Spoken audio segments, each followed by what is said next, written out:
આ ભાગદોડવાળા જમાનામાં 1 કલાકનો એપિસોડ જોવાનો સમય નથી મળતો. હા, અમે તમારી માટે લઈને આવ્યા છીએ shorts clip. Yours podcast Gujarati shorts clip. તો કોમેન્ટ અને સબસ્ક્રાઇબ કરવાનું નહીં ભૂલતા. ગોરી તમે મનડા લીધા ચોરી રાજ. સર, આ સોંગથી લગભગ એક ફ્લો આવ્યો. યસ. કેવું ફીલ થઈ રહ્યું હતું ને આ સોંગ તમને કેવી રીતના મળ્યું?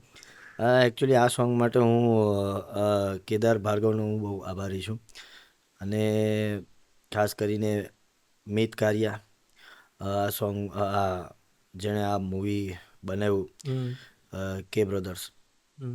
તો એમણે જ્યારે એ લોકોએ ફર્સ્ટ જ્યારે શરૂઆત કરી એમના પ્રોડક્શનની, કે એમણે પહેલું જ સોંગ મારું બનાવ્યું હતું ઢોલ વાગે છે મારું અને કૈરવી બુચનું.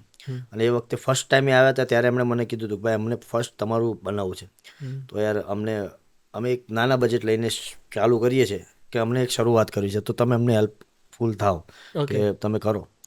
નો વરી. અને બંને ભાઈઓ બહુ સારા સ્વભાવના છે અને બહુ ડાઉન ટુ અર્થ છે. પણ મેં એમને ત્યારથી અમારી એક ફ્રેન્ડશિપ થઈ અને મેં એમનું ફર્સ્ટ સોંગ મેં એમનું બનાવ્યું. અને હજી પણ અત્યારે એમને પોતે જોજો એપ જે છે એમાં એમનું પોતાનું પોતે બંને પાર્ટનર પણ છે એમાં. એટલે એ એન્થમ સોંગ પણ મેં જ ગાયું છે અને ટૂંક સમયમાં આવશે પણ. ઓ વાહ વાહ વાહ. એટલે એ ભાઈઓ સાથે બહુ સારા રિલેશન છે ને એમને પણ આ શ્રેય હું આપું છું. અને ગોરી તમે મનડા લીધા મોહીરાજ સોંગની જો વાત કરીએ તો લગભગ આ સોંગ ગાવામાં કદાચ આપણે એવું કહીએ, તમને કેવું લાગે છે કે આ સોંગ કેટલી મિનિટમાં ગાઈ શકે કોઈ સિંગર? હવે હું તમને પૂછું છું. સર, ઓફકોર્સ આમની પાછળ મહેનત થઈ છે પ્રોપર. હા હા, એટલે સિંગરની વાત કરું કે એક સિંગર કેટલા ટાઈમમાં ગાઈ શકે? આ સ્ટુડિયોમાં ગયા પછી કેટલા ટાઈમમાં ગાઈ શકે? 4-5 કલાક. અચ્છા, મેં અડધી કલાકમાં ગાઈને એક્સ્ટ્રા ગાઈને આપી દીધું હતું આ સોંગ? હા, યસ. ઓ. અને કેદાર ભાર્ગવ સાથે મારું પહેલું સોંગ હતું અને એ લોકો તરફથી બહુ સારો સપોર્ટ મળ્યો, બહુ શીખવા પણ મળ્યું. અને એક કહેવાય ને કે એમની પાસે મ્યુઝિકનું લેવલ એમની પાસે બહુ અદ્ભુત છે, અલગ છે. અને એમના સોંગ ગાવા પણ ગમે આપણને. એટલે હમણાં જોજોનું જે એન્થમ સોંગ છે એ પણ એ બંને ભાઈઓએ જ કર્યું છે. પણ એમનું મ્યુઝિક લેવલ, એમનું બધું જે વસ્તુ નાની નાની છે જોઈને સાંભળીને આપણને ગાવાનો કંઈક અલગ ઉત્સાહ આવે. એટલે ઘણા બધા ટાઈમ પછી મને એવું લાગ્યું કે કંઈક સારું ગાવાનો મોકો મળ્યો છે. તો જેને ધગસ હોય ને કરવાની એને મળી જાય ને પછી એ સમય ટૂંકો થઈ જાય છે. વાહ વાહ. તો કઈ રીતના તમને બોલાવ્યા કે તમને કીધું આ ટાઈપનું ફિલ્મમાં એક સોંગ છે? યસ, એ ફિલ્મનું જ સોંગ છે એવું મને કહેવામાં તો આવ્યું જ હતું. અને જ્યારે ગાવા ગયો ત્યારે ફર્સ્ટ ટાઈમ કેદારભાઈ ભાર્ગવભાઈને મળ્યો અને એક એમ કહેવાય ને કે ક્યાંક ને ક્યાંક દેખેલા સપનાઓ પૂરા થવા જઈ રહ્યા છે એવો અનુભવ થતો હતો કે આ લેવલનું કંઈક ગાવું છે, આ લેવલનું કંઈક કરવું છે.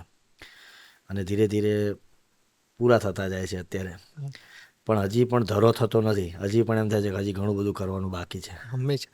અને સર, એ સોંગ તો ગમે ત્યારે હજી પણ અત્યારે ચાલુ કરીને સાંભળે તો એ ઘણી થોડી વાર તો મંત્રમુગ્ધ થઈ. સર પ્લીઝ, મારે 2 લાઈન એમની સાંભળવી છે પ્લીઝ. શ્યોર.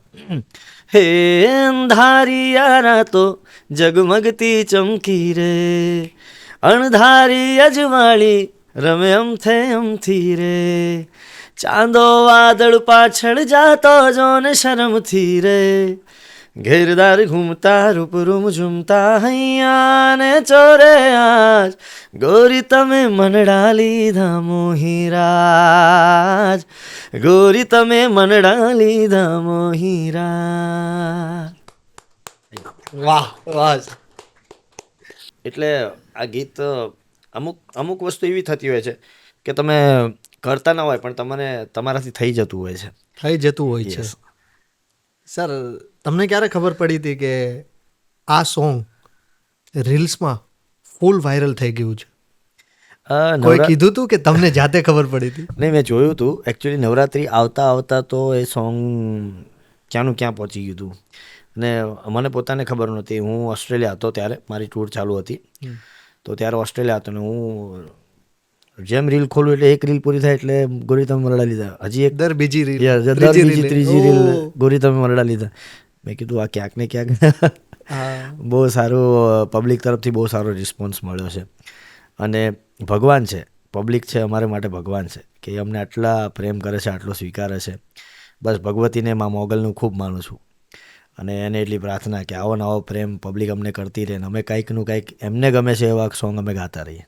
સર, સ્વભાવ છે તમારો યસ યસ, અને સ્વભાવ એ જ રિફ્લેક્શન હોય છે. 100%.